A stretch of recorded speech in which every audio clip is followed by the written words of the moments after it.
There you go. Here we are. We're live.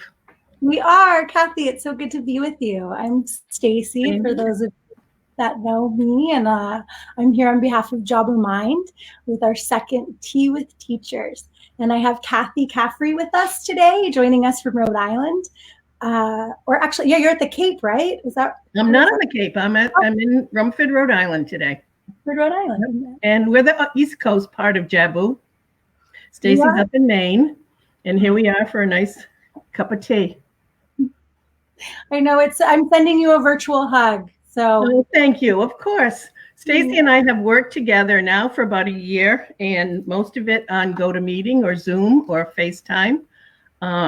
So we've gotten used to remote working together, and it's been a great experience. Well, for those that don't know you, would you care to share a little bit about your experiences in education and background? Okay. Yeah.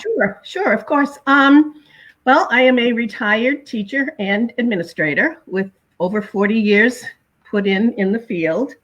I've taught around the country at about 5 different states. I've taught preschool, kindergarten, college, not high school, middle school, most of my years in elementary. And I finished my career as an administrator, as principals of elementary schools. So that's where I retired from. That's basically, I've been retired and been working on this opportunity to work with Job of Mind, work with some materials. I have written other materials before. I've piloted a lot of materials for reading, math, done some zoo work. Worked with a lot of teachers in my days and in my travels. So that's kind of what I was willing to share today, is a lot of the work that I have done and what I know and what I see going on. I've been thinking a lot, and I've always think a lot about teaching, but been thinking about the teachers in this situation as we face what we're all facing. Yeah. I'm excited to learn more from you, just with your experience. I can say honestly that any past trauma with principals has been cleared through my relationship with you, because it's been such a joy to get to know you. Thank you. So please, just share some of what you want to speak to. Well, some of the things I wanted, and I've been thinking about is, and I was writing a piece the other day, and it was like, I could tell you when I first started teaching, early 70s, I was in a classroom in rural Ohio, and I had one Peabody language kit and nothing else.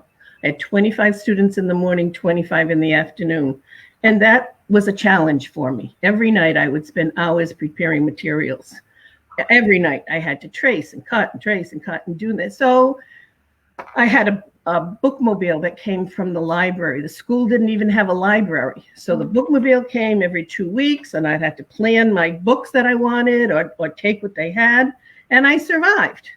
So that got me thinking about, teaching has always had huge challenges. And I'm a big fan of the expansion of the American West, and I've read a lot about the one-room classrooms. And, of course, and even in my kindergarten days of teaching, what they had to learn was this big, and now what the students' skill sets need to be are huge. So the changes have come through the years. I was telling you earlier about my mother-in-law taught in the 50s. Actually, she taught in the 40s and the 50s. And then the war came along, and she had to quit because she was married. Or before the war. Then the war came, so they let her back in. And then she had to quit because she was pregnant. But in those days, she would have 50, 55 students in each classroom. And like a couple of things to work with. And it was just, so the profession itself, as I'm trying to say, presents its own set of challenges and own set of tools. And it's kind of how you use them that you make your way to making it work. So, then I started thinking about all the people that I have worked with, and I have been a teacher leader, a school change facilitator, a principal, and other administrators. I've done a whole bunch of things, but I love teachers. I love teaching. I find them to be, as a whole, unfailingly, no matter where I've been, positive attitudes. We can do this. Sense of humor, okay, well, I'm doing the best I can, and the kids I was talking to my neighbor who's a teacher. I went to visit her today to see, she's teaching online, and she said, what was the problem today? I can't find my charger. She said, child can't find his charger. What am I going to do? Get him a charger. I was out front gardening the other day, and she walked by. She was going to the post office to mail a student some paper because the student had no paper. Aww. So this is just that they find positive attitude and a can-do mindset. They're resourceful. Going back to when I had to make everything, I had to be resourceful. Now, sometimes I think they might be on overload. There's so much to choose from. And the people I have talked with have been very grateful for what's being offered online, the packages that are, but sometimes it's overwhelming. And everybody says it's very hard to do this. It's new. And, technology is wonderful, but it doesn't take the place of the teacher. These girls are all, and guys, I talked to one of my friends who was a middle school. He used to be my phys ed teacher, and now he's middle school. And he's enjoying it immensely. And he's making things and playing it for them, YouTube videos. And I know when they interviewed Catherine last week, who was just delightful. She had also made some YouTube videos. And, it's just very cool that, the demand, they found a way to do it. They just found a way to do it. And I met another girl last week who I worked with, and then she worked for me. And she said, I am so proud of myself. I am so proud of you. Should see everything. And she started to list off, I can do this and I can do that. And I don't even know what she was. I knew some of it, but not all of it. She said, I can just do it. She said, I'm so techie. Now I just, I've really enjoyed learning. So, teachers are lifelong learners. They are. So it's kind of like, and everybody I talk to, I would say they're working very hard. They have stress, but they had stress anyway. This stress is tampered a little bit with, we just have to do the best we can. I have talked to teachers in different districts and around the country. Some teachers are very well off and able, and they were set up. They already had Google Classroom set up. Every child already had a Chromebook. Other districts, I know another one, they were still giving out iPads last week. They just didn't have the resource. So it's that initial thing that I talked about is I had no materials. And if you don't have the materials, it really, really is difficult. I know that my teacher friends, my teacher colleagues are good communicators. And, orally and in writing, they are. And this is like face to face with their students all the time, but not with the parents. And the parents are calling them, and that's difficult. But that'll get them through. Tech communication is good. In fact, some of them are like, my phone's going and my iPad's going, things dinging, and there's a lot of communication going on. Go ahead. I was just going to say that the teachers I have spoke to have talked about how much how much planning it is, and planning is never time for enough planning preparation. that people don't have a sense of how much goes into when they think, teachers only work 6 hours a day, and my old thing was, well, do you only pay the surgeon for the hour that you're in the operating room? No, you pay him for, you pay them for what they do. And I think teachers are given a chance now to again show what they can do, and they're doing it. And I think they're getting some gratitude, and I think they're getting, the word is out. I would say one of those heroes from COVID. They're doing it every day, and they're doing it well, to the best of their ability that I know, with what they have. And you all have to take it within the global part of, yes, we're losing some time. We're not progressing with their education as we would like, but we're well, and this too will pass, and we will come out on the other side, and then we'll figure out the rest of it, I think. I know I've seen some relationships forming through teachers and through the classroom that have been nurtured through, maybe we're not getting our work done as much as we'd like, but we're still connecting, and it's been really sweet. Just to comment on,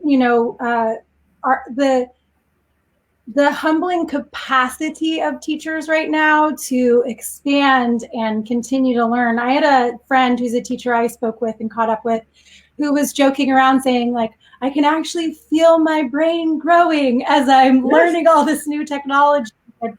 Yeah. But it's like this sweet, positive, like you were saying, like, I can do this, and has the support of the community, and has, the parents have responded pretty well to support the kids to continue. So I'd love to hear a little bit more about what you might have wished you knew before teaching. And that'll lead into, I'm sure, just some wisdom to share with our current community of teachers, and even to the parents, and how they can support our teachers as well. Right. Well, I mean, as I said, my mother was a school nurse. My mother-in-law was a teacher. We have a lot of teachers in the family, so I thought I knew what I was getting into. What you may not know, that it consumes your life. You never stop thinking about your kids, your students. You see something, you say, oh, I can use that. I'm going to write that down. Or you're shopping and say, I can use that. I can, and we're savers. We save everything. I wish I knew how much I was going to learn. I learned a ton of stuff, teaching different grades, teaching in different parts of the country. Sometimes when I was watching Jeopardy, I'd get an answer like that, and my kids would say, how do you know that? And I'd say, 4th grade. Or I'd say 5th grade. And so I knew that. And I knew, I think more so because my background is in early childhood education. I have a minor in elementary ed, that I needed to educate the whole child. But I didn't know how much that would entail. As my career went on, that social emotional piece of the child fell more and more on the school. And so become involved in counseling and, all kinds of emotional upset. And that is a society, it's the changes in society, and adapting to that is really taking care of that whole child. And that can be wonderful. And because you really make some really good connections with kids, and when they get you and they you help them, there's nothing better than that. But it also can be pretty daunting, So I think one of the things I did when I became an administrator was I started a program, and it was an elementary school. And I've spoken to you about this before, but it was a program that was on mindfulness and building resilience in children. So we did that for 4 years. And I think of it often. I think now that I know, especially the students had it like 3rd, 4th, and 5th grade. It only went up to 5th grade. So some students had it 3 years.